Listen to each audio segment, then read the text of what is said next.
University మంచి భవిష్యత్తు కోసం తెలుగు విద్యార్థులు ఇష్టపడే university.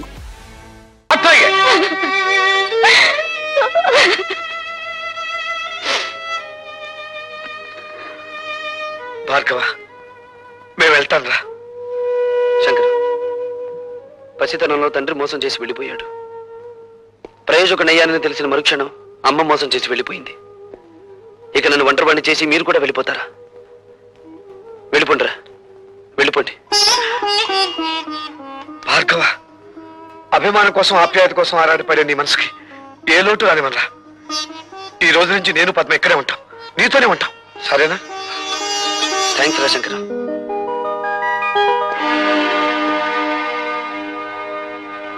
Good morning everybody. Good morning sir. ఆగండి సార్, అక్కడే ఉండండి సార్. ఇంత అదృష్టవంతమైన మీకు ఈ దండ వేయకుండా అడుగు ఒక్క స్టెప్ కూడా ముందుకు వేయనివ్వను. సార్, అతను తెల్ల పూల దండ తీసుకొచ్చాడు, నేను గులాబీ పూల దండ తీసుకొచ్చాను. ఇది వేయించుకోవాలి అదృష్టవంతులు గారు. సారీ, ఆ కుర్చీలో కూర్చోబోయే మనిషి మహర్జాతకుడు అని మీరు అనుకుంటున్నారేమో, కానీ ఆ సీట్ ఖరీదేమిటో తెలుసా? ఇంత అని చెప్పడానికి వీల్లేనంత ఖరీదైంది. కొన్ని లక్షలు. మీరు ఊ అనండి చాలు, 50-50 బేసిస్ లో లాగించేద్దాం. ఇదేమి డ్రై ఏరియా కాదు సార్, ఇక్కడ లంచాల పంటలు బాగా పండుతాయి. Believe me. Shut up. ఈ ఉద్యోగాన్ని నా తల్లి ప్రాణాన్ని పణంగా పెట్టి సంపాదించుకున్నాను. థ్యాంక్స్ అండి. ఎందుకు? సరిగ్గా నా టేబుల్ ముందు నుంచి నడిచి వెళ్ళేటప్పుడు అందరికీ పెన్నులు, పెన్సిళ్ళు, ఫైళ్లు జారి పడుతుంటాయి. మీకేం జారి పడలేదు.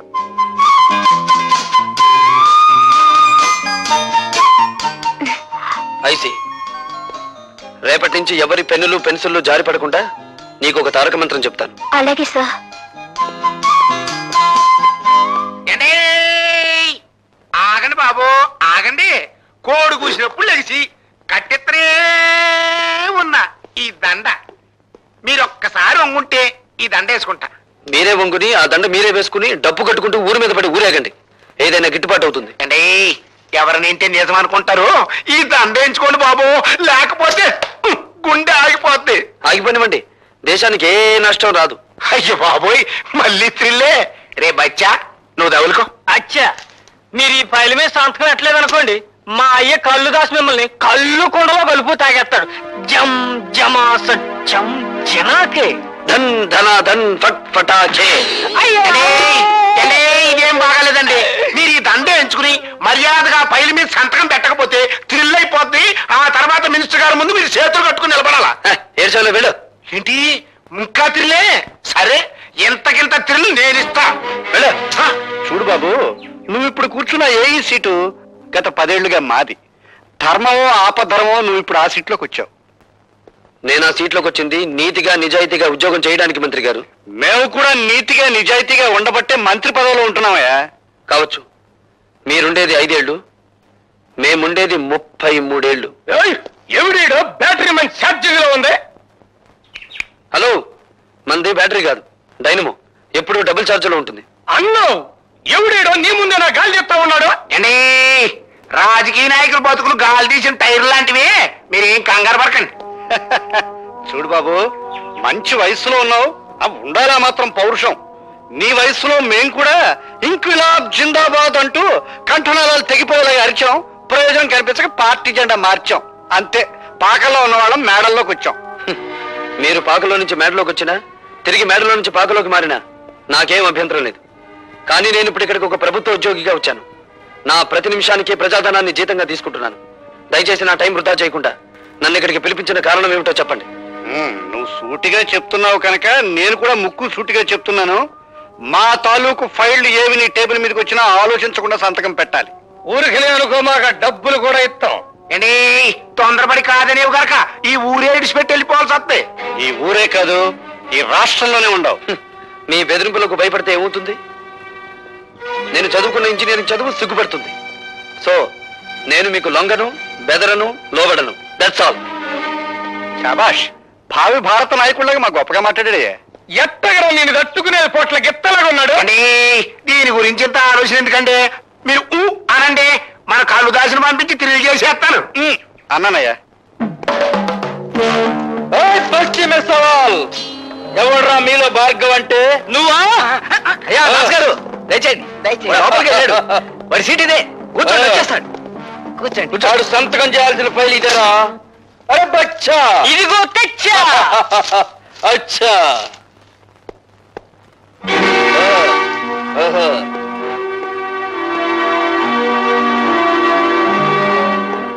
ఎవడరా నువ్వు? అరే బచ్చా. అచ్చా, నేను చెబుతానైనా. ఈయన మా నాయన, పేరు కల్లుదాసు. శాంతంగా ఉంటే కొండల కొండలు కళ్ళు తాగుతాడు, కోపం వస్తే పీపాలకు పీపాలు రగతం తాగుతాడు. రై, ముందా కుర్చీలోంచి జం జమాస చం చినాకే. ధన్ ధన ధన్ ఫట్ ఫటాకే. నా కొడుకునే కొడతావురా? నోరు జారితే నిన్ను కొడతాను. పనుండొచ్చాను గనక నిన్ను వదిలిపెడుతున్నాను. ఈ ఫైల్ మీద సంతకం పెట్టు. ఇంకో క్షణంలో నువ్వు ఇక్కడి నుంచి వెళ్ళకపోతే ఈ ఫైల్ మీద కాదు, నీ కీళ్ల మీద పెడతాను సంతకం. ఇది గవర్నమెంట్ ఆఫీస్ అయిపోయిందిరా, లేకపోతే నిన్ను కళ్ళు కుండలో కలుపుకు తాగేసేవాడిని. ఆఫీస్ అని వెనకాడుతున్నావా? నీ ఇష్టం, ఎక్కడికి రమ్మంటావు చెప్పు.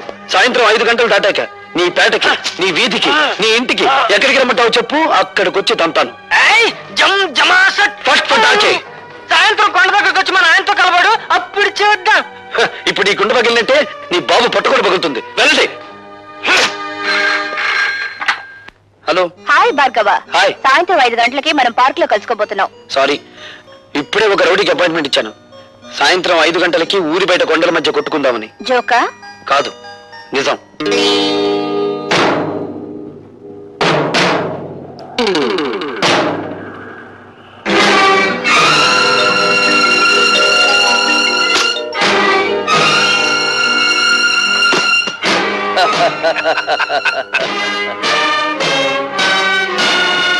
ఇదిగో కుర్రాడోయ్, నీ మొహం చూస్తే పాలు వేరతా ఉన్నట్టు ఉంది. పల్నాటి యుద్ధంలో బాలచంద్రుడిలాగా, పద్మ వ్యూహంలో అభిమన్యుడిలాగా నిన్ను చంపడం నాకు ఇష్టం లేదు. మర్యాదగా ఫైల్ మీద సంతకం పెట్టి ఆ డబ్బు తీసుకో. సంతకం పెడతాను, ఫైల్ మీద కాదు, మీ లైఫ్ మీద. ఓయ్, నన్ను రెచ్చగొట్టమాక, మన బ్యాటరీ ఛార్జింగ్ అయిపోతా ఉంది. అయితే నీ బ్యాటరీని డౌన్ చేయమంటావా?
ఈ కబుర్ నువ్వు మన్నైతో చెప్పు, నేను అక్కడికి తీసుకెళ్తా.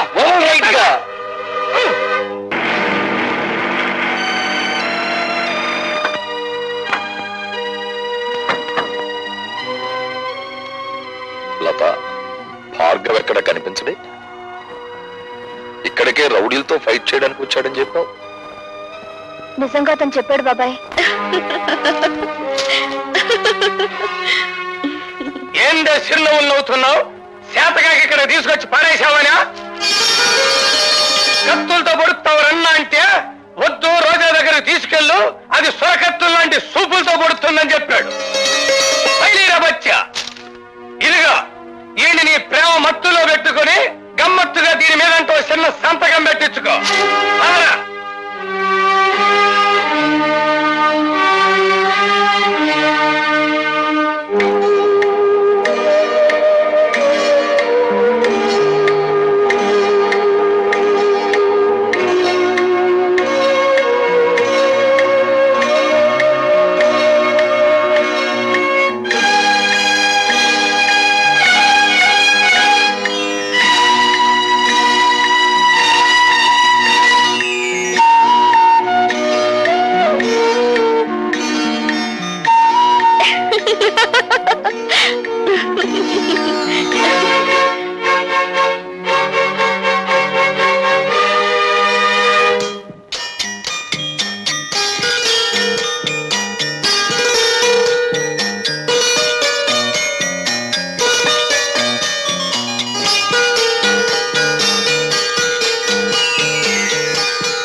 నేనెవరో నీకు తెలుసా?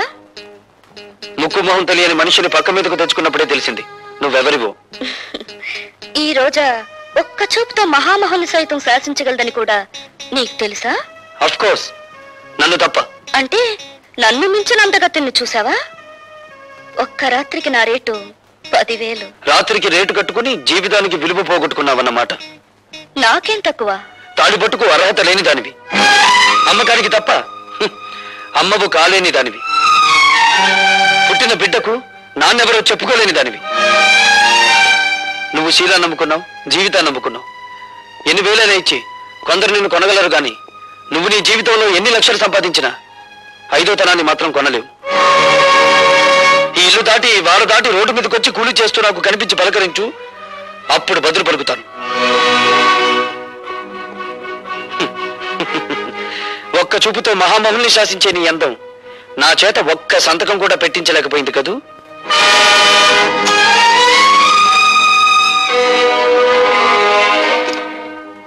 ఎట్టగా నేను తట్టుకునేదే, డబ్బుకు లొంగలేదు, దెబ్బలకి భయపడలేదు, చెట్టు చివరికి అన్నానికి కూడా ఛార్జింగ్ అవటం లేదు. అదే కదండి నా బాధ. నీ డిక్షనరీ ప్రకారం శీలం లేని ప్లాన్ ఒకటి చెప్పమంటావా? చెప్పన్నా. అటువంటి గట్టి పిండాన్ని తట్టుకోవాలంటే ఒక్కటే మార్గం. చెప్పండి. అవినీతి అనే అస్త్రంతో వాడిని దెబ్బ కొట్టడం. అబ్బా ఎమగుందరన్న.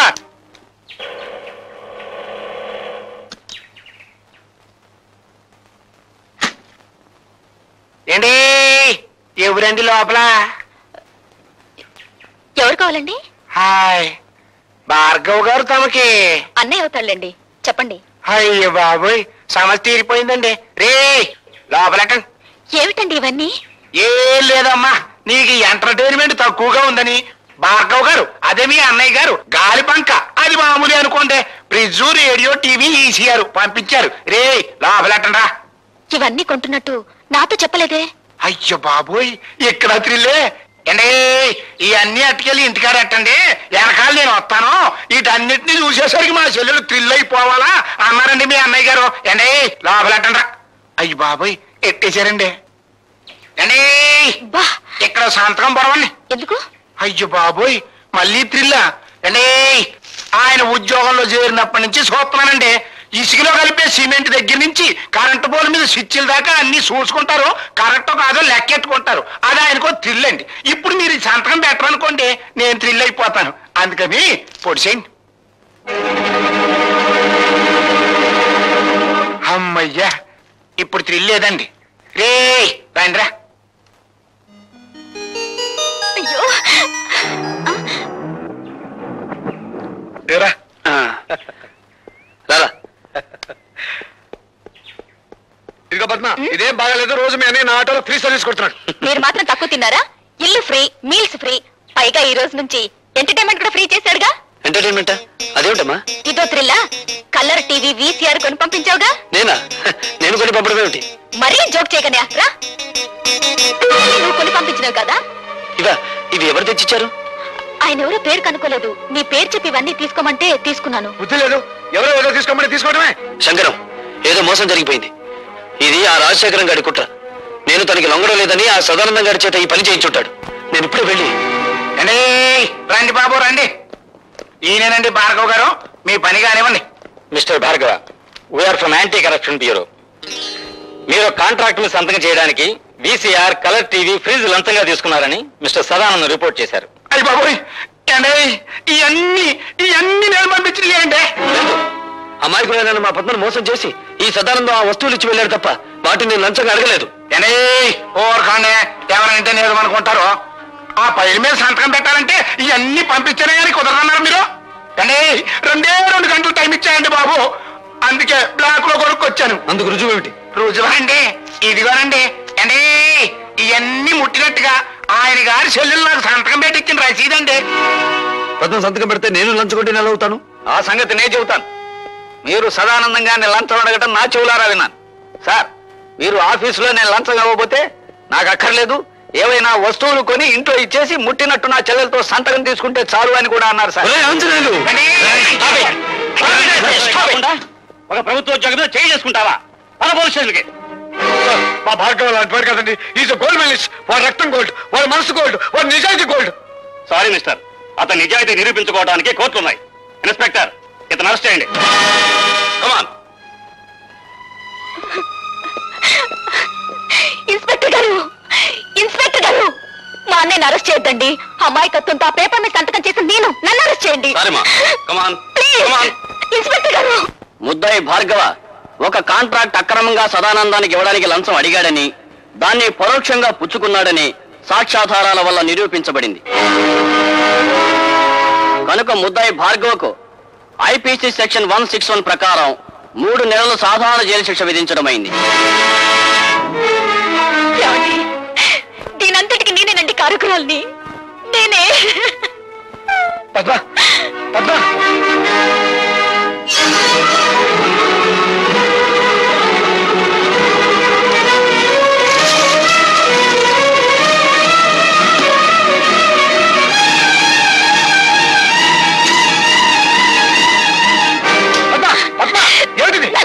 నన్ను చావనివ్వండి.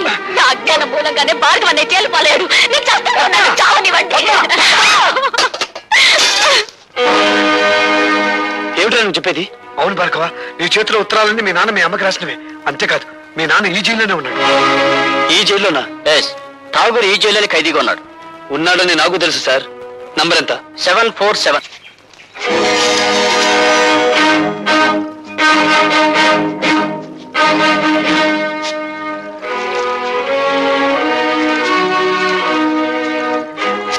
వీడి చేతికి ఉత్తరాలు ఎలా వచ్చాయా అని ఆలోచిస్తున్నావా? ఆ ఉత్తరాలు అందుకున్నావిడ నీకు భార్య, నాకు అమ్మ. అంటే నువ్వు భార్గవా నా కొడుకు అన్నమాట. నేను నీకు కొడుకునని చెప్పలేదే, ఆవిడ నాకు అమ్మ అని చెప్పాను. నేను జైలుకొచ్చాను అన్న నిందే నీ చేత నన్ను నాన్న అని పిలవనివ్వకపోతే ఇప్పుడు నువ్వు జైలుకొచ్చావు కదా బాబు. వచ్చాను. ఎందుకని? నీకు వారసుండి కనుక. అంటే నువ్వు హత్యలు చేయడంలో కాదులే, సంఖ్యలు వేయించుకోవడంలో మాత్రమే నీకు వారసుండి. నువ్వు చేసిన తప్పుడు పనికి నా తల్లి జీవితాంతం నరకయాతను అనుభవించింది. అనుక్షణం తను ఆవేదన అనుభవించిన నిన్ను పల్లెత్తు మాట అనివ్వలేదు. ఆ బాధని గుండెల్లో దాచుకుని దాన్ని మహమ్మారి జబ్బుగా మార్చుకుని చివరికి ప్రాణాలు పోగొట్టుకుంది. పార్వతి, కన్నీళ్లు పెట్టడానికి ప్రయత్నించకు. నా తల్లిని దగా చేసిన వాడి ప్రాణాలు తీసే అవకాశం వస్తుందో రాదో అని ఇన్నాళ్ళు అనుకున్నాను. వచ్చింది. నేను ఈ జైల్లో ఉండే 3 నెలల్లో ఏదో ఒక రోజు మా అమ్మ ఆత్మకు శాంతి కలిగిస్తాను. నీకు తల కొరివి పెట్టి కాదు, నీ తల నరికి. Good morning. Good morning. Good morning. Good morning. Good morning. ఏమిటి విచిత్రం? సూర్యుడు తూర్పు దిక్కులో ఉదయించాడు, నేను కాల్గేట్ పేస్తోనే పళ్ళు తోకున్నాను. అలవాటు ప్రకారం పెన్ను జారి పడాల్సిన చోటే పడింది, కానీ ఏదో మిస్సు కొట్టింది. మీరా ఇక్కడ ఇలా? ప్రతి అడ్డమైన విధవ ఏదో ఊడిపడిందని జారి పడిందని సరిగ్గా ఇక్కడే జారి పడుతున్నాడు. అందుకే సెటప్ మార్చాను. నాకు ఒళ్ళు మండిందంటే అడ్డుగోడ గట్టించి పారేస్తాను. లైలా,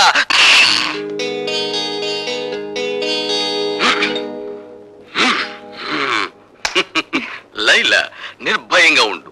ఇక నుండి ఇక్కడ పెన్సిళ్ళు పెన్నులు ఏవి జారిపడ.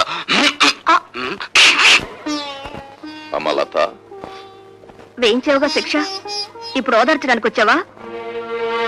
నన్నెవరూ ఓదార్చక్కర్లేదు, వెళ్ళండి. చూడమ్మా, పోలీస్ ఆఫీసర్గా నా డ్యూటీ నేను చేయక తప్పలేదు. అంతకు మించి అతనంటే నాకు వ్యక్తిగతమైన ద్వేషమేం లేదు. పోలీస్ మనుషులు కదా, నా కన్నీళ్లు తుడవడానికి ఏదో ఒకటి చెప్తావు. బేబీ, నీకు మనసు బాగుండకపోతే చెక్కు బుక్ మీద సంతకం చేసి ఇస్తాను. నీ ఇష్టం వచ్చిన చోటుకి వెళ్ళి విశ్రాంతి తీసుకోమ్మా. డాడీ, నేను లేకపోతే ఒక క్షణం కూడా ఉండాలని చెప్పే మీరు కూడా నన్ను పంపించాలని చూస్తున్నారా? అవునమ్మా, నేను ఎదురు చూసేది ఎప్పుడూ నవ్వుతూ ఉండే కూతురి కోసం. అంతేగాని నువ్వు ఒక్క క్షణం కన్నీరు పెట్టుకున్నా నేను ఓర్చుకోలేనమ్మా. అయినా అతనికి శిక్ష పడిపోయిన తర్వాత మనం ఇప్పుడు ఏమీ చేయలేం కదా. భార్గవ్కి 3 నెలలు శిక్ష పడినందుకు కాదు నేను బాధపడేది. రేపు అతను విడుదలై వస్తే అందరూ అతను ఒక ఖైదీలా చూస్తారు, అవినీతి పరుడని ఎగతాళి చేస్తారు. చూడమ్మా, అదే నీ బాధ అయితే అతను విడుదలైన తర్వాత సమాజం అతనికి అవినీతి పరుడు అని పేరు పెట్టకముందే నేనే ఒక కొత్త పేరు పెడతాను. ఏమిటిది? చీఫ్ ఇంజనీర్ గారి అల్లుడు అని. డాడీ? అవునమ్మా. Thank you daddy.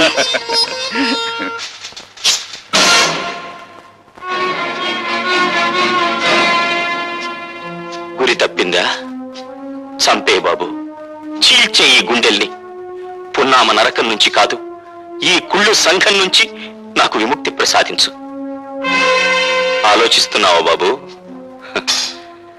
ఆలోచనలు ఒక్కొక్కసారి ఆవేశాన్ని మింగేసి ఆశయాన్ని దూరం చేస్తాయి, నీకు నా మీద జాలిని కలిగిస్తాయి.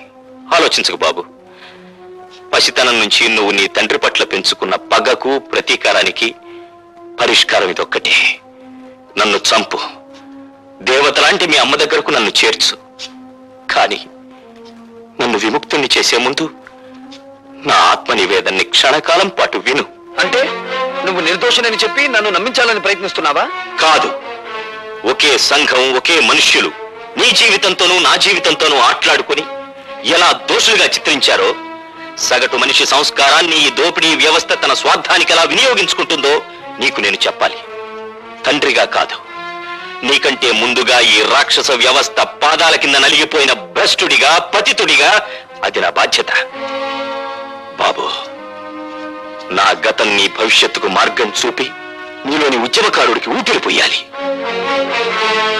భార్గవ, 20 ఏళ్ల క్రితం నేను కాపురం ఉంటున్న పేదలవాడలోని ఇళ్లన్నీ ఖాళీ చేయించాలని కుట్ర పన్నాడు ఎంపీ రాజశేఖరం. ఆ కుట్రలో ఒక భాగంగా పేద ప్రజల ప్రతినిధినైన నన్ను తన ఇంటికి పిలిపించాడు. నువ్వేనా గుడిసెలకి లీడర్వి? నేను లీడర్ని కాను, గుడిసెల్లో మనుషులకు ప్రతినిధిని. నువ్వెంతకు అమ్ముడుపోతావు? నీ మనుషుల్ని ఎంతకు అమ్ముతావు? ప్రపంచంలో ఉన్న డబ్బంతా రాసులు పోసిన శ్రామికుడి స్వేదాన్ని ఖరీదు చేయలేరు. నువ్వెంత? నేను ఠాగూర్రా, మీ బెదిరింపులకు లొంగే మనిషిని గాను. ఏమిట్రా కూసో? నీలాంటి వాళ్ళు ఎందరు ఎదురొచ్చినా ఆ స్థలం నుంచి పేదవాళ్ళను ఖాళీ చేయించేది ఖాయం, ఆసుపత్రి కట్టించేది ఖాయం. సూర్యుణ్ణి గుప్పెట్లో బంధించాలనుకోవడం వెర్రితనం రాజశేఖరం. మమ్మల్ని ఆ స్థలం నుంచి ఒక్క అంగుళం కూడా కదిలించలేవు. ఎంత పొగరు! రండి రండి, లారీలో వచ్చి సామాన్లు ఎక్కించుకోండి. ఎక్కిద్రా సామాను. జనార్దన్, ఏమిటిది? సామాన్ లారీలో కిందకి ఎక్కిస్తున్నారు?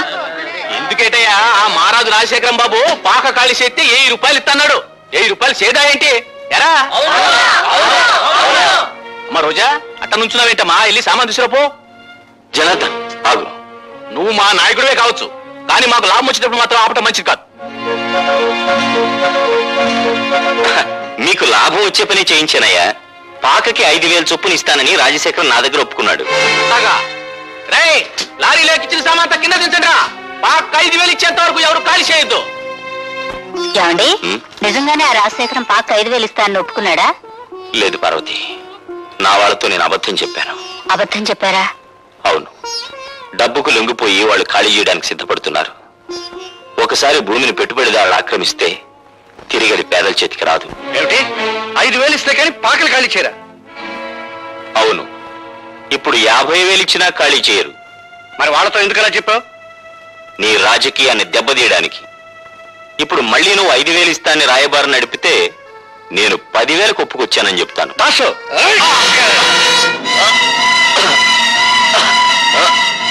వీడిని మర్డర్ చేసి కాలంలో పారేనా? ఎందుకురా అనవసరమైన కేసు? వీడిని గోని సంచిలో చుట్టి గూడ్స్ బండిలో ఎక్కించు. 3 రోజుల తర్వాత వెనక్కి వచ్చేసరికి ఆ పాకల స్థానంలో మన ఆసుపత్రి పునాదులుంటాయి.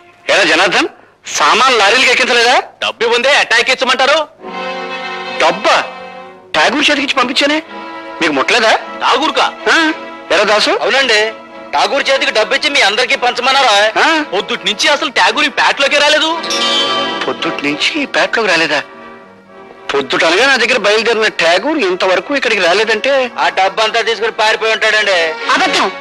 నా భర్త డబ్బు కోసం కక్కుర్తి పడే నీచమైన వాడు కాదు రాజశేఖరం. అలాంటి దొంగ బుద్ధి ఉండేది మీలాంటి సిగ్గులేని రాజకీయ నాయకులకి. ఎవరు దొంగో ఎవరు దొరో ఇప్పుడే తేల్చేద్దాం. ఒరే దాసు, వెళ్ళి ఆ ఠాగూర్ సోదా చేయండి రా.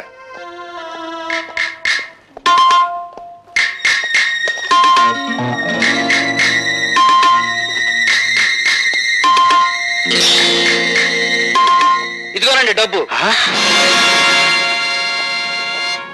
ఏరా, ఇప్పటికైనా అర్థమైందా మీ నాయకుడి నక్క బుద్ధి? డబ్బింట్లో దాచేసి రాత్రి పెళ్ళం పిల్లలతో దాటేద్దాం అనుకున్నాడు. ఇలాంటి నాయకులు నమ్ముకుంటే మీ బతుకులు కుక్కల పాలవుతాయి. ఇదిగో జనార్దన్, ఈ డబ్బు ఇంటికి 5,000 చొప్పున నువ్వే పంచేయి. అట్లాగే బాబు. మరి దొంగ డబ్బు దాచి వాళ్ళు ఏం చేయమంటారండి? ఇంకా ఏం చేస్తారు రా, మూట ఇంటిని తాలెట్టండి, తర్వాత వీళ్ళిద్దరిని కొట్టి తరివేయండి.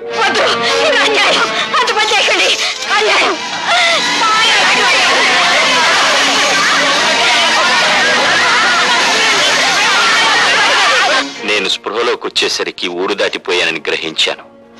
అక్కడి నుంచి తప్పించుకుని మా వాడలోకి వచ్చాను. అంతా నిర్మానుష్యంగా ఉంది. రాజశేఖరం కోసం గాలించాను. వాడు రాజధాని వెళ్ళాడని తెలిసి వాణ్ణి వెతుక్కుంటూ వెళ్ళాను. ఏటి బాబు మీరనేది? అవును జనార్దన్, నువ్వు నీ బిడ్డ నా ఇంట్లో హాయిగా ఉండొచ్చు. ఇది సిటీలో నా గెస్ట్ హౌస్. మా పాకలు ఖాళీ చేయించినందుకు మా మీద ఎంత అభిమానం చూపిస్తున్నారు బాబు. రాజశేఖరం, నా భార్య బిడ్డలెక్కడా? బతికుంటే ఏ వీధుల్లోనో అడుక్కు తింటూ ఉంటారు, చచ్చుంటే వల్లకాట్లో ఏ నక్కలో వాళ్ళని పీక్కు తింటూ ఉంటాయి. ఒరేయ్! నీ దుష్ట రాజకీయంతో పేద ప్రజలకి, నా భార్య బిడ్డలకి అన్యాయం చేస్తావా? నిన్ను బ్రతకనిస్తే ఇంకా ఎన్నో కుటుంబాలు నాశనం అయిపోతాయిరా. అందుకే నిన్ను చంపి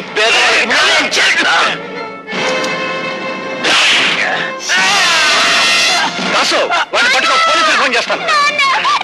ఆ విధంగా నేను హంతకున్నయ్యాను. ఆ కత్తితో రాజశేఖరాన్ని చంపగలిగి ఉంటే ఈ రోజున సగర్వంగా నేను హంతకుణ్ణి, నేరస్తూ నేను ఒప్పుకునేవాణ్ణి. కానీ నా మూలంగా జనార్దన్ చనిపోయాడు.